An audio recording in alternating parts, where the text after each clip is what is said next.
दोस्तों, क्या आपने कभी सोचा है कि दुनिया कैसे बनी? इतिहास सिर्फ राजाओं, रानियों और बड़े-बड़े युद्धों के बारे में नहीं है। ये तो उन छोटी-छोटी घटनाओं का संग्रह है, जिन्होंने मिलकर हमारे आज को बनाया है। आज हम आपको ऐसे ही कुछ अनजान और कम मशहूर युद्धों के बारे में बताएंगे, जो बहुत महत्वपूर्ण थे, लेकिन फिर भी लोग इनके बारे में ज्यादा नहीं जानते। तो तैयार हो जाइए दोस्तों, आज हम इतिहास के पन्नों को पलटेंगे और उन गुमनाम योद्धाओं और भूली हुई कहानियों को फिर से जिंदा करेंगे।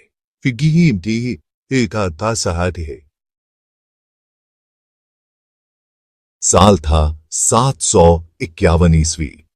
मध्य एशिया में तलस नदी के किनारे दो ताकतवर सेनाओं का आमना सामना होने वाला था। एक तरफ थे अरब और तुर्क सिपाही और दूसरी तरफ थी शक्तिशाली चीनी तांग वंश की सेना। यह युद्ध था सिल्क रोड पर कब्जे की जंग, जो पूर्व और पश्चिम को जोड़ने वाला एक जरूरी व्यापारिक रास्ता था। यह युद्ध 5 दिनों तक चला, जिसमें दोनों ही तरफ के योद्धाओं ने बड़ी बहादुरी और चतुराई दिखाई। आखिरकार अरब सेना ने जीत हासिल की, जिससे मध्य एशिया में इस्लाम धर्म तेजी से फैला। इस युद्ध के बाद कागज बनाने की कला चीन से अरब देशों में पहुंची और फिर धीरे धीरे यूरोप तक भी। बैटल ऑफ तलस हमें सिखाता है कि युद्ध विनाश के साथ साथ एक नए युग की शुरुआत भी कर सकते हैं।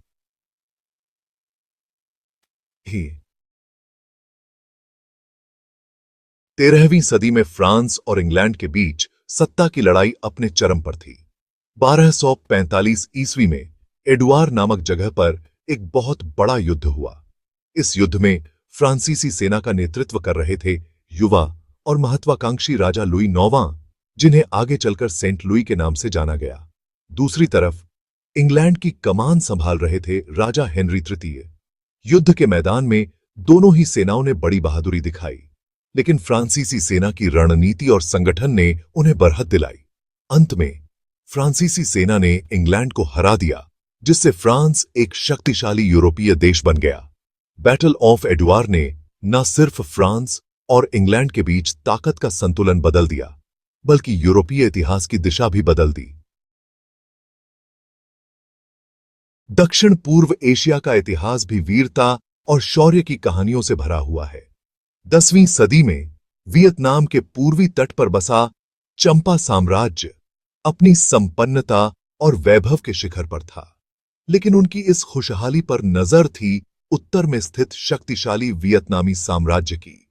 982 ईस्वी में वियतनामी सम्राट ले डाय हन ने चंपा पर हमला कर दिया। चंपा की राजधानी इंद्रपुरा में एक भयानक युद्ध हुआ। वियतनामी सेना अपनी रणनीति और अधिक संख्या में होने के कारण चंपा सेना पर भारी पड़ी। चंपा साम्राज्य का अंत हो गया और वियतनाम का प्रभाव पूरे दक्षिण पूर्व एशिया में फैल गया। बैटल ऑफ चंपा ने न केवल वियतनाम की सीमाओं का विस्तार किया, बल्कि दक्षिण पूर्व एशिया के सांस्कृतिक और राजनीतिक स्वरूप को भी बदल दिया।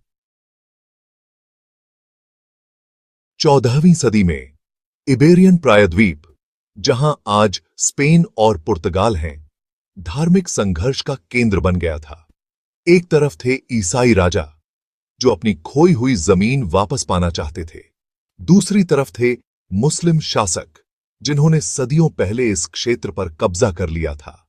1332 ईस्वी में टिन्हम्ब्रा नामक जगह पर एक निर्णायक युद्ध हुआ। यह युद्ध था स्पेन के कास्टाइल राज्य और उत्तरी अफ्रीका के मरीनिद वंश के बीच। इस युद्ध में कास्टाइल के राजा अल्फोंसो 11वें ने मरीनिद सेना को बुरी तरह हराया। बैटल ऑफ टिन्हम्ब्रा ईसाई रिकॉन्क्विस्टा का एक महत्वपूर्ण मोड़ साबित हुआ। इस जीत ने इबेरियन प्रायद्वीप में ईसाई शक्ति को मजबूत किया और मुस्लिम शासन के अंत की शुरुआत की। 14वीं सदी में फ्रांस और इंग्लैंड के बीच 100 साल का युद्ध चल रहा था। 1346 ईस्वी में लॉर्डन नामक जगह पर एक भयानक युद्ध हुआ।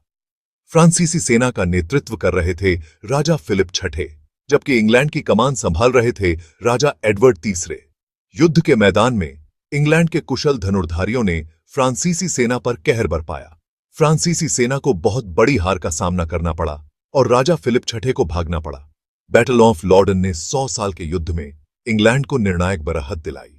इस जीत ने इंग्लैंड को फ्रांस के एक बड़े हिस्से पर कब्जा करने में मदद की।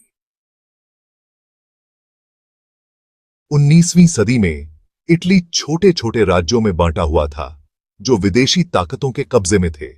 1859 में इटली को एक करने की लड़ाई अपने चरम पर थी। इसी दौरान सोल्फेरिनो नामक जगह पर एक बहुत बड़ा युद्ध हुआ। यह युद्ध था फ्रांस और सार्डिनिया की सेनाओं और ऑस्ट्रियाई साम्राज्य के बीच। इस युद्ध में फ्रांसीसी सम्राट नेपोलियन तृतीय ने इतालवी लोगों का साथ दिया था। युद्ध के मैदान में दोनों ही पक्षों ने अदम्य साहस और शौर्य का परिचय दिया। अंततः फ्रांस और सार्डिनिया की सेनाओं ने ऑस्ट्रिया को हरा दिया। बैटल ऑफ सोल्फेरिनो इटली के एकीकरण की दिशा में एक महत्वपूर्ण कदम साबित हुआ। इस युद्ध ने इटली के लोगों में देशभक्ति की भावना को और मजबूत किया, जिसके कारण 1861 में इटली एक हो गया। 7वीं शताब्दी में अरब देश में एक नए धर्म इस्लाम का उदय हुआ था।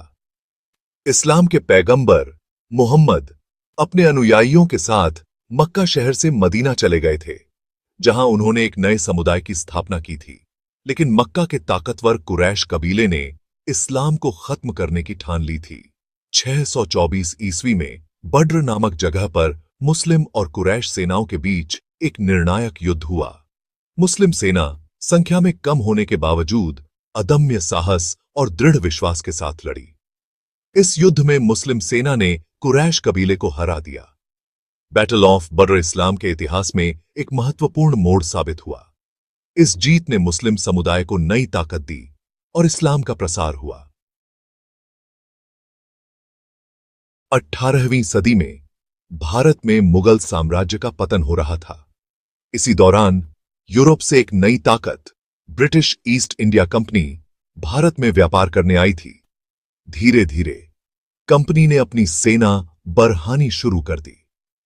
1757 ईस्वी में प्लासी नामक जगह पर ब्रिटिश ईस्ट इंडिया कंपनी और बंगाल के नवाब सिराजुद्दौला के बीच एक निर्णायक युद्ध हुआ।